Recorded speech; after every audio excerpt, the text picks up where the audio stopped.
Good morning, everybody. Good morning. Good morning. Another beautiful day in Aspen. Good morning, everyone. Thank you all for being here so early and on time. We appreciate it. We're going to have, I think, a spectacular day, and I just wanted to give you a couple of program notes on what we're trying to do.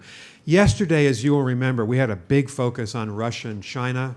The Trump administration, I think, correctly has said they're the big rivals now of the United States. Today, we shift our focus in the morning towards the Middle East.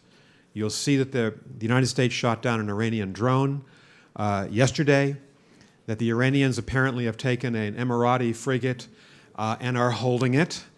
And so there are renewed tensions in the Middle East. And I want to thank Senator Chris Murphy of Connecticut for being here. You're going to hear from him and Sam Vinograd of CNN in a minute. Senator Murphy, I think, is one of the leaders now in the Congress on foreign and defense policy, remarkably well-informed, has traveled widely, and I think you're all going to appreciate hearing from Senator Chris Murphy.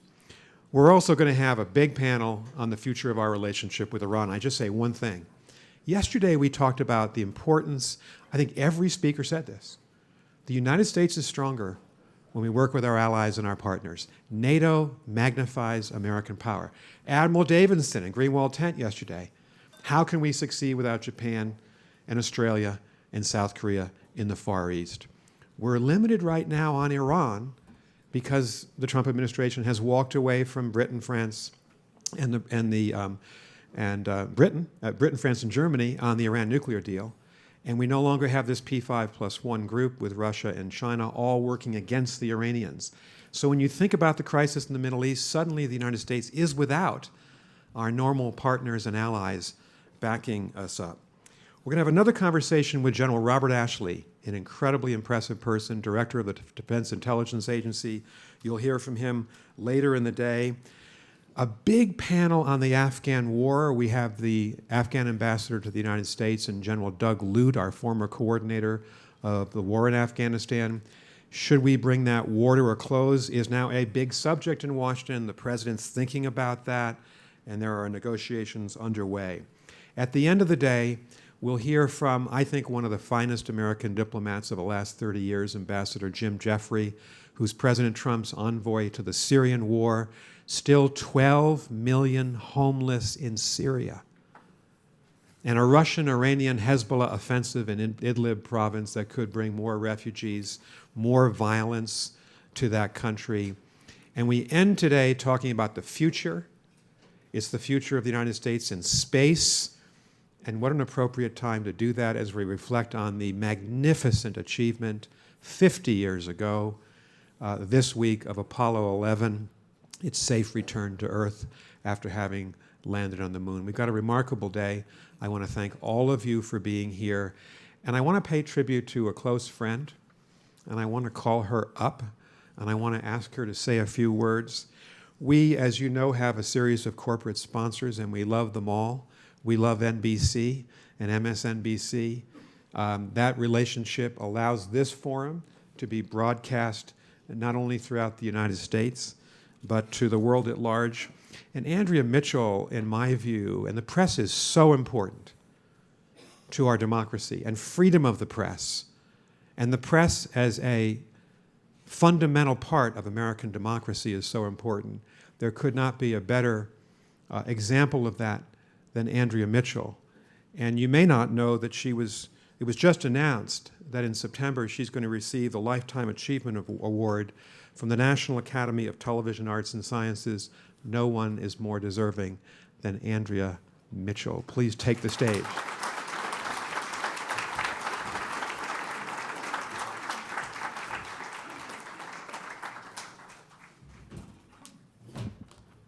Well, it is really humble to be, first of all, introduced by Nick Burns, and to look out to see, Madeleine Albright, people who are icons to me, Jim Jeffrey, so many foreign policy experts, Senator Murphy, whom I look forward to hearing from, and to be here in Aspen in this glorious surrounding.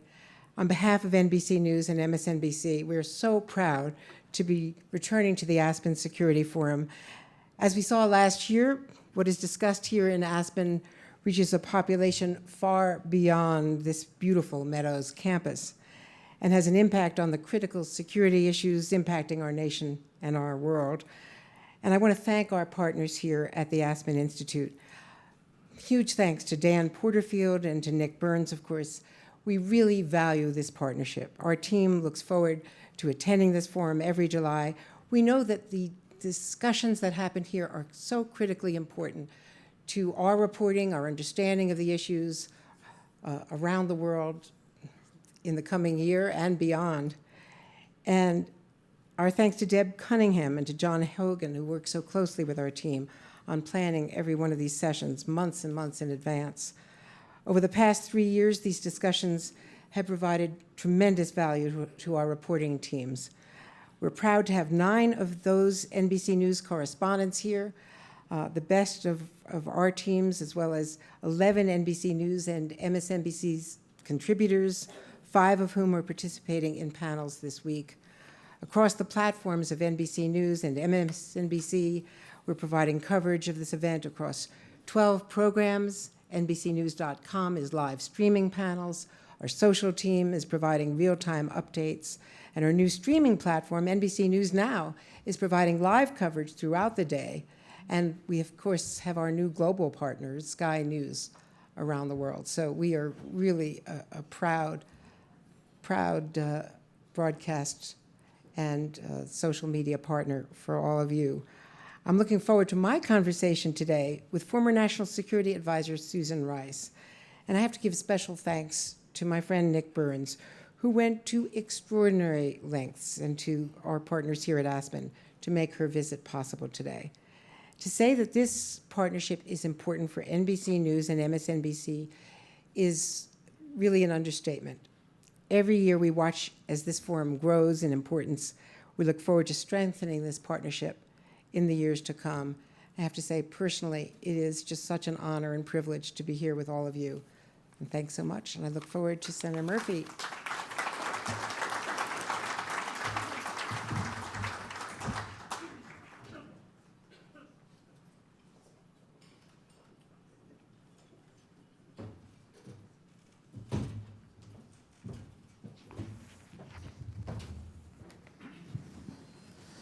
Good morning, everybody. I'm Samantha Vinograd, and I am joined by Senator Chris Murphy from the great state of Connecticut. He is now serving in his second term and is a ranking member of the U.S. Senate Foreign Relations Committee, where he is the top Democrat on the subcommittee focusing on the Middle East and counterterrorism. Senator Murphy, you and I have talked about every issue under the sun when it comes to the Middle East, from Yemen to Saudi Arabia and obviously Iran. I always like to lead with intelligence. And I assume that most of the work that you're doing is driven by intelligence that you're receiving from the administration to a large degree. What role is intelligence playing for the Senate right now and for the SFRC in particular? Sam, great to be here with you. Thank you to the Aspen Institute for inviting me. This is my first time here at this incredibly important forum. Thank you to Nick for the invitation, Secretary Albright, and to many others in the audience. It's wonderful to be here with you. I think it is important to start a conversation about what's happening today in the Middle East, centered around a conversation on intelligence. And I'll maybe make one broad point, Sam, and then drill down into some of the more event-specific details. First, as a member of the Foreign Relations Committee, we have limited access to intelligence, and let's just make that clear. We are the committee that is primarily responsible for setting American foreign policy. We are the committee that would debate any war authorization with Iran or any other country around the world. And yet, there is more and more military activity happening around the world today that is done in a clandestine manner. The information and the outcome and the analysis is not shared with the Foreign Relations Committee. I remember when we were being asked during the Obama administration to authorize a overt Defense Department-run training program for Syrian rebels. Well, we had been running a clandestine program for a long time. I know that because of open source reporting, but we couldn't get the information on how well or how badly that had gone because it was outside of our purview. And so as you have this massive shift of kinetic activity to the intelligence agencies, you hamstring the ability of Congress to weigh in when there there actually is a public policy decision that we need to make a decision on. On what's happening today, I'm concerned about how the administration has handled intelligence in two ways. One, they have made the deliberate decision to parcel out intelligence at crisis moments to their friends first. And that has happened in particular with the escalatory cycle on Iran. When moments happen and there is a claim that they have intel they're acting on, they will make calls to Republican friends in the Senate. And often the briefing for the rest of us is delayed by days, if not weeks. Second, there have been some moments where the intelligence, I think, has been misconstrued. Right now, one of the things I worry greatly about, and maybe we'll talk about it a little bit later, Sam, is the withdrawal of our diplomats from Baghdad. I think this is a massive own goal. The fact that we are reportedly down to maybe only 15 staffers in that embassy is a gift to ISIS and Iran. And it is because of some claim, which has, I think, some merit to it, has real merit to it, that there are threats against U.S. personnel there from Shia Iran-affiliated militias. But I will say to you, I have seen no intelligence to suggest that that threat is any greater than what it was during a period of time during the 2000s when we were able to defend a very large diplomatic presence there. And so I think there is a withholding of intelligence and then at times a overhyping of intelligence that could lead to some very bad decisions being made. Well, we've seen the politicization of intelligence in the past, and I don't know if that's what you're describing, but you mentioned Iran, so let's start there. It's in the headlines today. We have a drone for drone, tanker for tanker, eye for an eye escalatory cycle going on right now. Iran has restarted some of their banned activities. Softball question for you, Senator. What would you do on Iran? Well, let's fix it right here. I never like to give him a hard time. Right, we'll take care of it. I think Nick put it very well. What is so concerning is that in a 2-year period of time, we went from an alignment in which the United States, Europe, Russia, China, and India were on one side of the ledger and Iran was on the other. Today, it is the United States on one side of the ledger and all of those nations on the other side trying to work with the Iranians to hold together the remnants of the nuclear agreement. And you see this most recently in the discussion in the last few days about the U.S. request to up activity in and around Iran with respect to protections for oil tankers. The Maritime Security Initiative. Can't get our allies to work with us on it, something that you might think would be a no-brainer given the actual real provocations that the Iranians have engaged in with respect to the transit of energy resources. And yet, because we now have this new alignment in which we're on one side and everybody else is on the other, we have a hard time getting them to the table on it. So listen, that is worrying because that may be a permanent state of affairs that hamstrings not only our ability to do something with Iran on the nuclear program, but on ballistic missiles and support for terrorist organizations. Listen, I would love for the administration to get to the table. I think Zarif is sincere about his interest in doing so. Who knows whether he has the support of the hardliners who have been empowered over the last several years. His substantial offer on simply ratifying the additional protocols is not much of a substantial offer, but it at least shows that they're trying. There are a couple other things, though, we could do right now to strengthen our hand with Iran and to limit their influence in the region. I mentioned one, getting our diplomats back into Baghdad.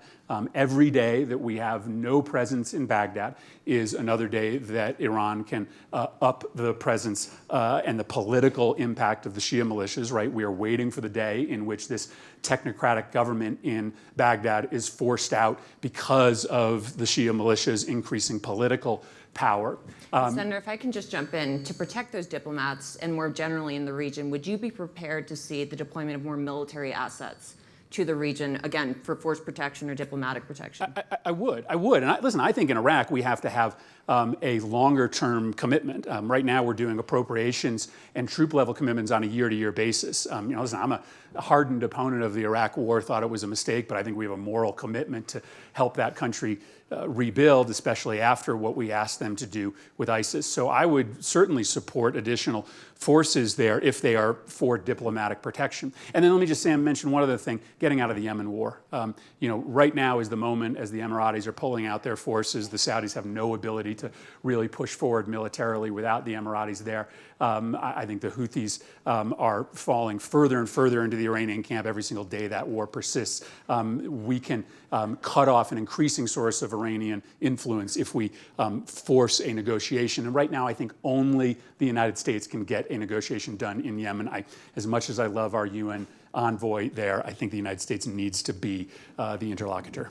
Well, when it comes to Iran more generally, Ambassador Burns and you, Senator, have mentioned our allies in the distance. Is there any role for Russia and China to play when it comes to getting Iran to the negotiating table on any of these issues? Well, there is, and I think this is where I think we generally worry about the administration's diplomatic bandwidth.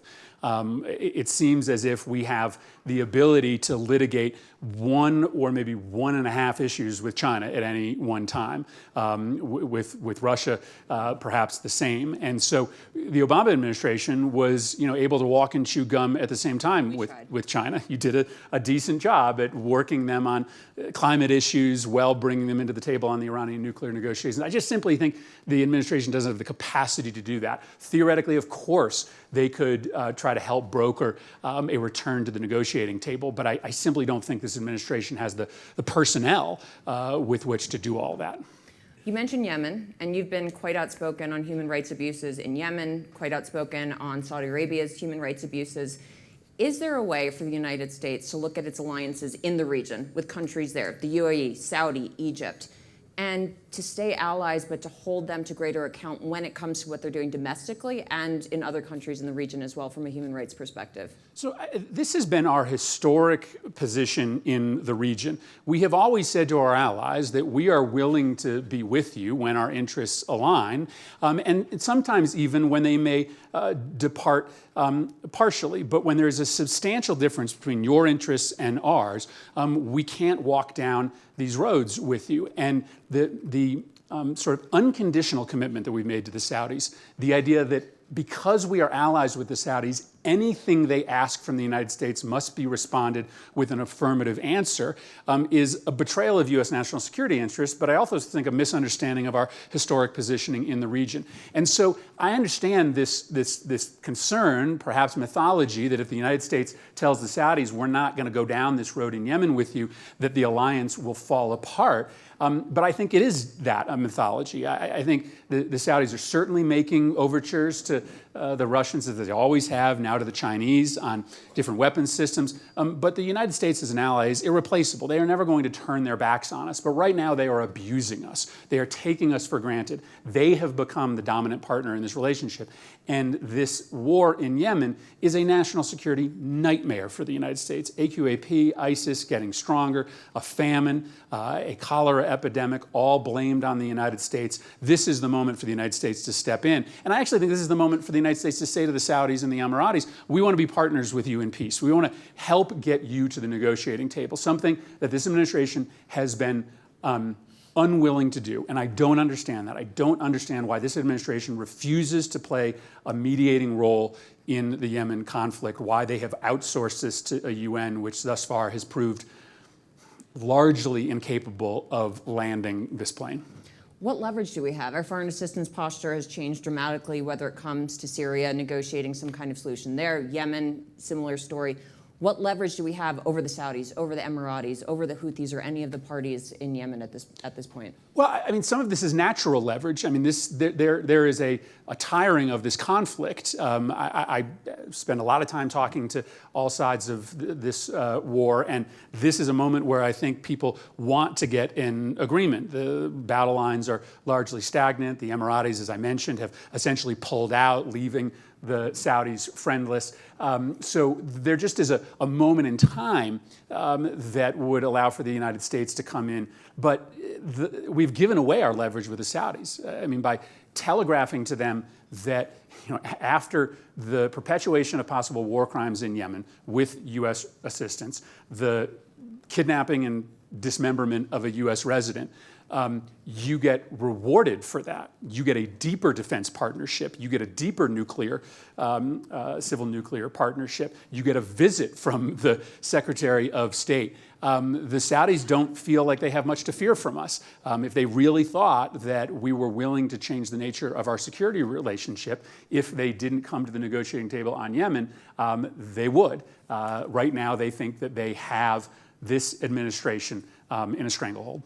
Would you cut out Mohammed bin Salman from negotiations? Would you advise the president not to meet with him? Would that be your approach? No, I don't think you can cut him out of negotiations. I might recommend to work around the current Yemeni government. I think there is a tiring of the Hadi administration that is a roadblock. But I think you ultimately have to deal with the principal players in all of those countries and within the Houthi coalition.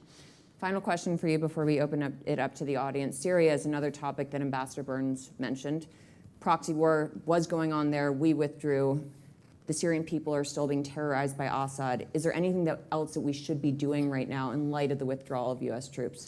Well, again, I'm in the position of having opposed the import of U.S. troops into the region. I just thought it was a size deployment that ultimately was not going to be dispositive. But once you've made that commitment, you need to follow through on it. And the literal weekly prevarication on the disposition of U.S. forces in the region has, weakened a diplomatic hand that was already as weak as it could be. So I think we should provide some certainty as to our military commitment there. I think we should be back at the negotiating table, having largely under this administration outsourced those talks to the Turks, the Iranians, and the Russians. And then I think we should start to unlock our humanitarian dollars. Remember, this administration has essentially frozen those dollars, has refused to participate in the refugee crisis in the region. We have taken a number of steps to essentially telegraph that we have no interest in being a partner. We're not going to give you certainty on military numbers. We are not going to send diplomats to be part of negotiations. We are not going to help you with your refugee program. We are not going to put humanitarian dollars on the ground. We wonder why we have no leverage in Syria. It's because we've taken a series of steps to communicate that we are uninterested. And if we were to reverse course on at least those four grounds, I'm not saying that we would win out on all of our requests, but we would at least get ourselves back into the conversation. I'm going to ask you one more, just that we end on a high note before opening it up. How are we going to end on a high note? Well, I'm going to put that back one to wait. you. I'm just asking the questions. What's a bright spot for Middle East policy right now? Well, I mean, listen, there are still relative success stories in that region. Senator Romney and I were there a month ago, and as worrying as Iraq is, Iraq is still in many ways a success story. Not only that we beat ISIS in the sense that we took away its territory, that we still have them on the run, but we have a multi-ethnic, multi-sectarian government that still enjoys legitimacy. Jordan, Lebanon continue to be oases of stability in the region. So I think that there are still places that you can point to as you try to build stability in other places as to models that work. It's hard to find good news there, but it absolutely exists. And the defeat of ISIS, at least when it comes to their territorial claim, is really no small feat. The fact that we were able to turn around their advance, to delegitimize them in the public opinion inside Iraq is something that we shouldn't shirk from.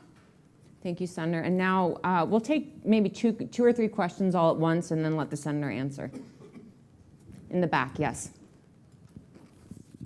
Senator, thank you very much. Do you think we need a new AMF? And if so, what would you like to see in it? Anybody else? Senator, you want to take that one? Sure. Yeah, listen, absolutely. And Sam, we didn't get to talk about this question of authorization, but let me take a moment to express my disgust at how Congress has abdicated its responsibility to be a co-equal branch on the setting of foreign policy with the Article 2 branch. we have given up on authorizing military force, largely because it's a lot harder than it used to be, right? We don't have armies marching against each other. We don't have neat peace treaties that wrap up hostilities. It's harder to define your enemies. It's much harder to define what victory looks like. And we just stopped doing it. We didn't do it on Libya, and we should have. We didn't do it when we went to war with ISIS, and we should have. And now we have an administration that is looking to pervert the 2001 AUMF, which was an authorization to go to war essentially against al-Qaeda as a means to start war in Iran against a Shiite government that has very little, if anything, to do with al-Qaeda. And so I just think we have to get back into this business and put a authorization of military force on the floor of the United States Senate and debate it. See if we can come to a conclusion.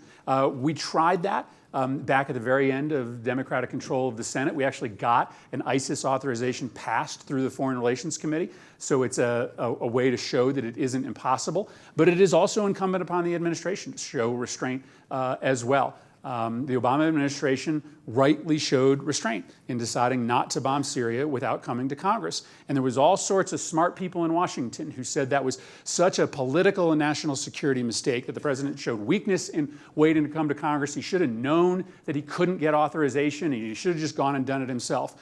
Well, because you can't get authorization is not an excuse to violate the Constitution. The American people are smarter than you think they are. They are very wary of committing U.S. military resources in the Middle East. And so they deliberately make it really hard on Congress to authorize war, especially in that part of the world. Congress was not going to authorize a military strike against Syria. That's because the American people didn't support it. And that in and of itself is a reason not to do it. That's what the Founding Fathers said. And so it is incumbent on Congress to get back in this game, but it is also incumbent upon the executive, and I would argue the next Democratic president, to make a commitment that they are not going to engage in any unauthorized military activity without coming to Congress first, even if it looks like an emergency, even if it looks like Congress is not going to give you that authority. Let's do over there and then over there. Or we can, you're near the mic, so we'll start there. Thanks. Thank you, Senator, for talking to us. The one thing very interesting to myself, and I'm sure other people here we have the first conversation about the Middle East, and it's the first time we've had a conversation, the word Israel never came up once. Is this part of a strategy? Is this a democratic thing with working for Benjamins or something? Why is this not an important thing in your discussion? Yeah, well, I don't necessarily know what you mean with that question, so I won't address some of the words you use. But I think that as we list the success stories of the region, of course, the United States partnership with Israel and our ability to protect their security against countries in their periphery who want them wiped off the face of the earth is ultimately a story of success in U.S. foreign policy and success in the partnership. When Senator Romney and I were there a few months ago, there was, I think, very low expectations for the administration's supposed peace plan. I think it is likely going to rely completely on economic support for the Palestinian state and not offer any real political offers to the Palestinians. I think it will be greeted with immediate opposition from the Palestinian Authority. And ultimately, I think the United States is much better off when we position ourselves as an honest broker between the Israelis and the Palestinian Authority, something that this administration is unwilling to do. And so, obviously, this is a very, very important central aspect of American foreign policy in the region. There are very low expectations for the peace plan, but I think there are still lots of people on the ground here who hope that in the next administration they will give it another go.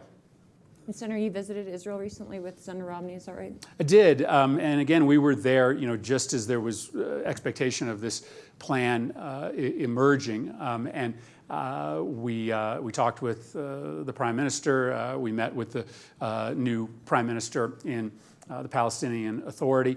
Again, I just ultimately think that this plan that's emerging has very, very little chance of success. And listen, I have expressed to both Prime Minister Netanyahu and to my Republican friends in Congress about my dire worry about the politicization of support for Israel in the American political debate. The latest series of tweets from the president in which he is more overtly than ever before seeking to use irresponsibly Israel as a wedge issue between Republicans and Democrats.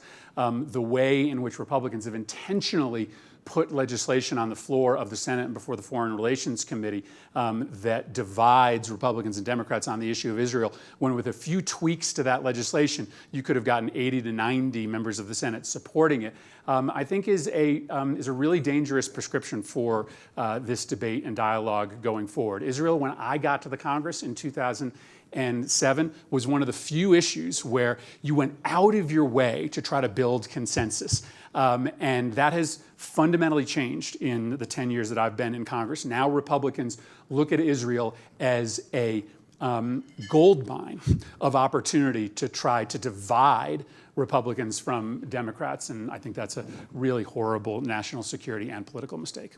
We have one more in the back.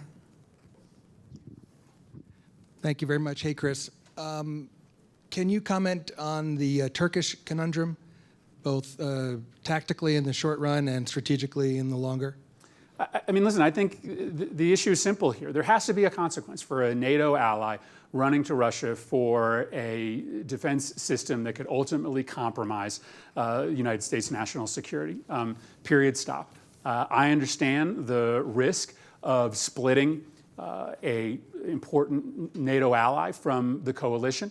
But if you don't make clear that part of being inside this coalition is not arranging your defense assets in a way that could also ultimately compromise some of our most sensitive systems, then I'm not sure what the point of the alliance is. And so I think this is ultimately a failure of the Trump administration to not be able to ultimately split the baby with the Turks and find a way for them to get a win out of this without importing the entirety of the Russian missile system. But I also believe that we have to send a strong message here and tell them that you can't get American planes if you are going to be partnering with the Russians on their system that ultimately might be pointing at those planes. And of course, from the very beginning, the way in which this administration has approached the Turks has been as bizarre as the way in which they have approached so many other allies. The hot and cold nature of the president's public statements has just been an invitation for this crisis, ultimately.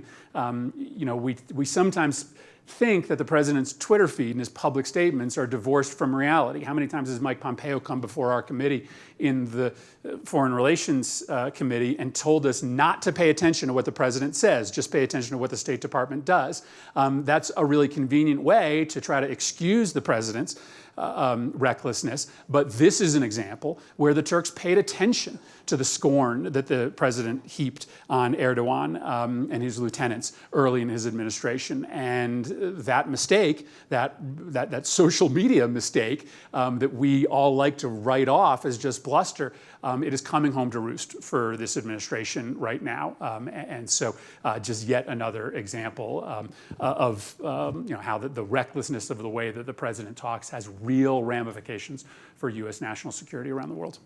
So looking at further on the relationship, do you see, if you look at 5 years, do you see Turkey within or without?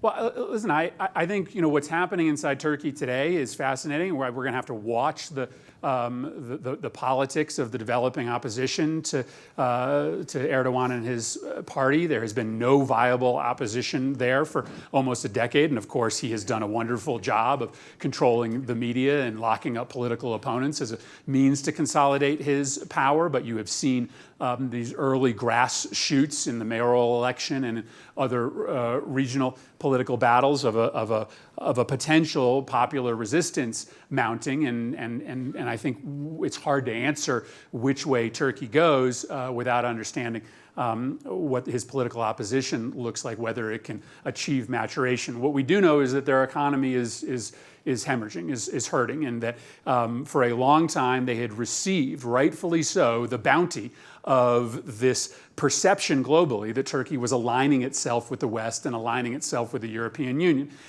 They stood in this netherworld for about a decade in which they had stopped moving closer to the European Union. It was pretty clear they weren't going to come in, but people still thought of them as a country that you could really do business with. And so they are seeing the consequences of this turn away from the EU and Europe, this turn away from NATO.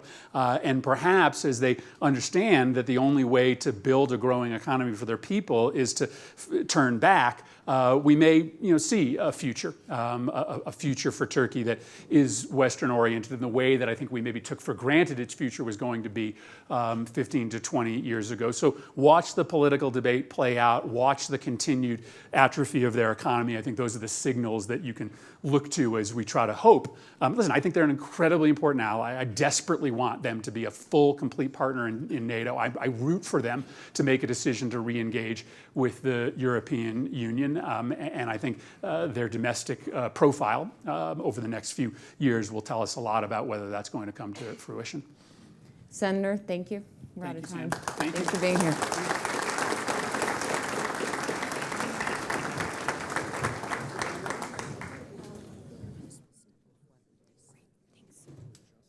Great, I'm going to step off.